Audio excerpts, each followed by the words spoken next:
दोस्तों आर्या सक्सेस मंत्र में आपका स्वागत है। हम लोग इस सेशन में वीकली करंट अफेयर्स डिस्कस करेंगे, यानी साप्ताहिक करंट अफेयर्स, जो कि इस सप्ताह के अंदर जितने भी घटनाएं घटित हुए उस पर आधारित रहेगी।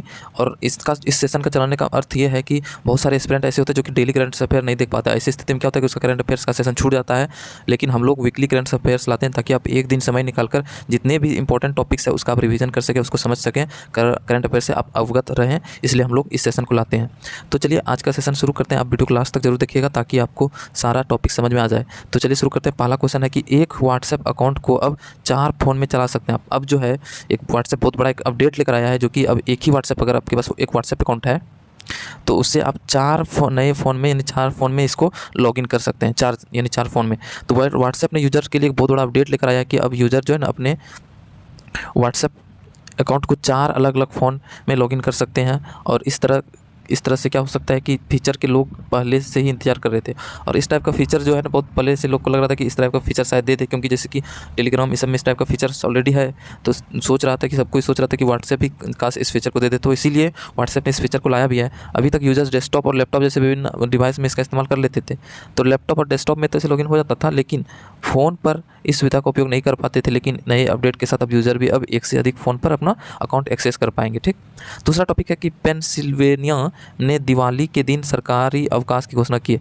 यानी पेंसिल्वेनिया जो है ना कंट्री में, अब अमेरिका की एक राज्य है, उसमें दिवाली के दिन अब अवकाश यानी छुट्टी की घोषणा की है। ठीक। अमेरिका के राज्य पेंसिल्वेनिया ने हाल ही में एक प्रस्ताव पास किया है, जिसके तहत क्या होगा कि दिवाली के दिन को आधिकारिक छुट्टी के रूप में घोषित किया गया है। ठीक।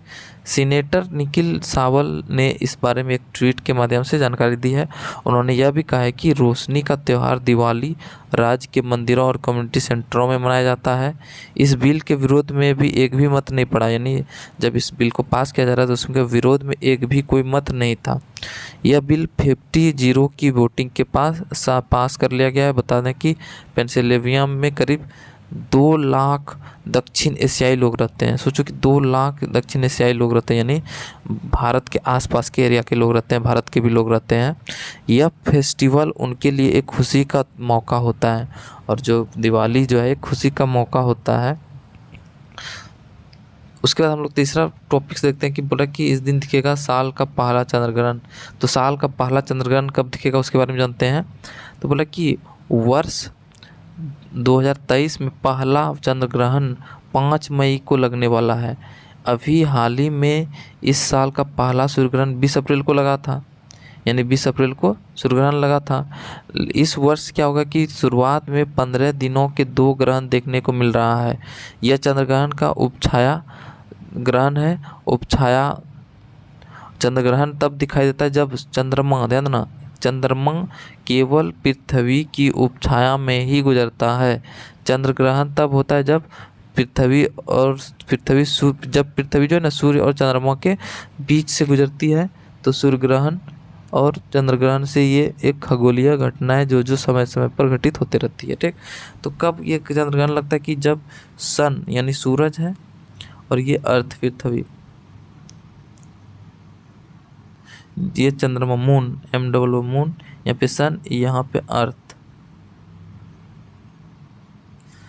तो मून और यहाँ पे सन सूरज, ये मून, यहाँ पे अर्थ। जब इसी अर्थ पृथ्वी जो है ना, जब पृथ्वी सूर्य और चंद्रमा के बीच से गुजरती है, उसी समय चंद्रग्रहण लगता है। ठीक। अगला पॉइंट्स पे आते हैं हम लोग। तो अगला टॉपिक है कि बोल रहा है कि IPL के इतिहास में सबसे बड़े टोटल कौन कौन से हैं।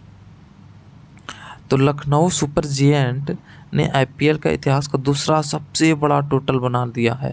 IPL 2023 में पंजाब किंग्स के खिलाफ मोहाली में खेले गए मैच में लखनऊ ने यह कारनामा किया है। लखनऊ के ऑलराउंडर मार्कस स्टोइनिस ने टीम के लिए सर्वाधिक 72 रन बनाए, और पारी के दौरान ही स्टोइनिस ने 6 छक्के और 5 शानदार छक्के लगाए थे। 6 चौके और 5 शानदार छक्के लगाए थे।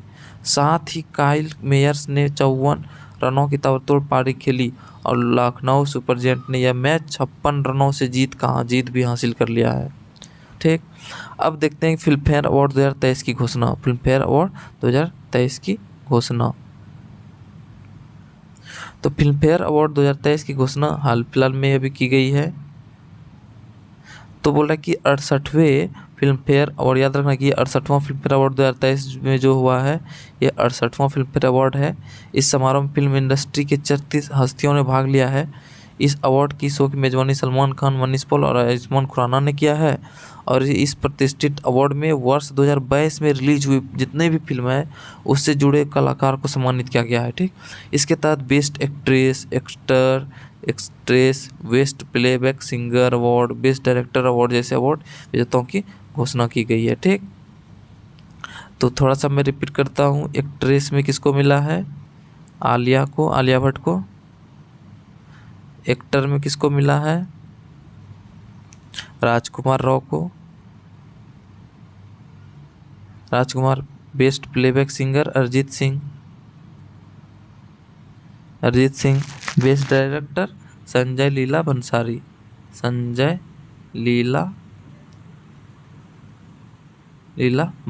ठीक, ये सब था अवार्ड। ये सब इम्पोर्टेंट्स है। फिल्म फेयर अवार्ड एकदम रट लेना है पूरा, क्योंकि आपको जो भी एग्ज़ाम इसके बाद दोगे, चाहे SSC MTS हो, चाहे कोई भी एग्ज़ाम हो, पूछेगा ही, एक क्वेश्चन रहेगा ही फिल्म फेयर अवार्ड से।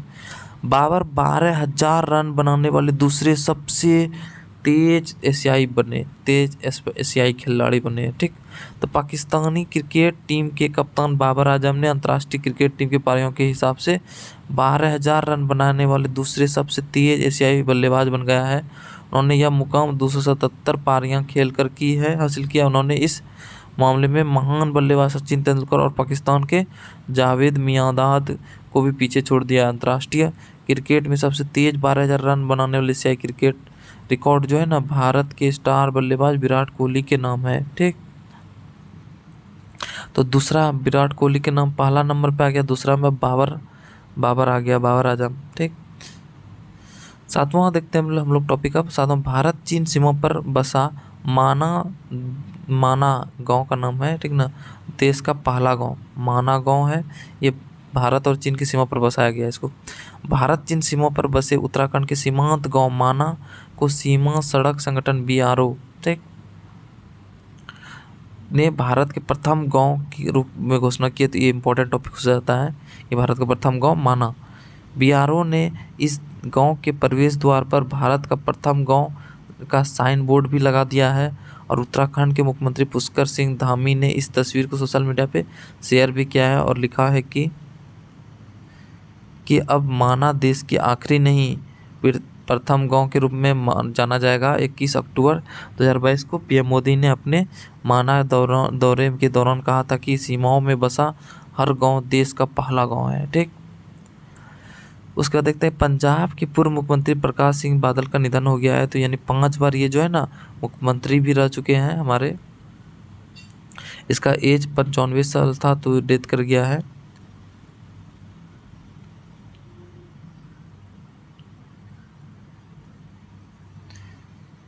भारत की पहली वाटर मेट्रो सेवा उद्घाटन किया गया है।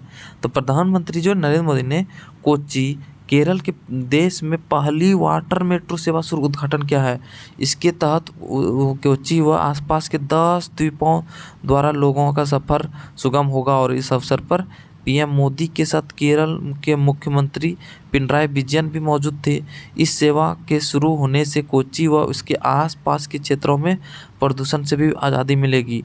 और ठीक ना, और इसके अतिरिक्त PM मोदी ने राज्य के विभिन्न विकास परियोजनाओं की आधारशिला भी रखी है। और वंदे भारत ट्रेन को भी हरी झंडी दिखाई गई है केरल में। तो केरल का पहला ये वंदे भारत एक्सप्रेस ट्रेन चलाई जा रही है। और साथ ही दिखाई कई नई सुविधाओं का भी उद्घाटन किया गया है। ठीक, उसका 10वां और आखिरी पॉइंट से देखते हैं कि वर्ल्ड टेस्ट चैंपियनशिप के लिए टीम इंडिया का ऐलान किया गया। वर्ल्ड टेस्ट चैंपियनशिप फाइनल के लिए भारतीय टीम टेस्ट की घोषणा कर दी गई है। और टीम की कप्तान जो है ना रोहित शर्मा संभालेंगे। और विकेट कीपर के रूप में चयनकर्ताओं ने एक बार फिर से KS भरत पर भरोसा जताया है। और IPL 2023 की शानदार प्रदर्शन कर रहे मध्यक्रम के बल्लेबाज अजिंक्य रहाणे की टीम की वापसी भी की गई है। और IPL में रहाणे धोनी ने के नेतृत्व में CSK की टीम खेल रहे हैं। और रहाणे ने 15 महीने के बाद टीम में वापसी भी किया है। श्रेयस अय्यर इस समय पीठ की चोट से जूझ रहे हैं, जिसके चलते हुआ उनका ऑपरेशन भी कराया गया है।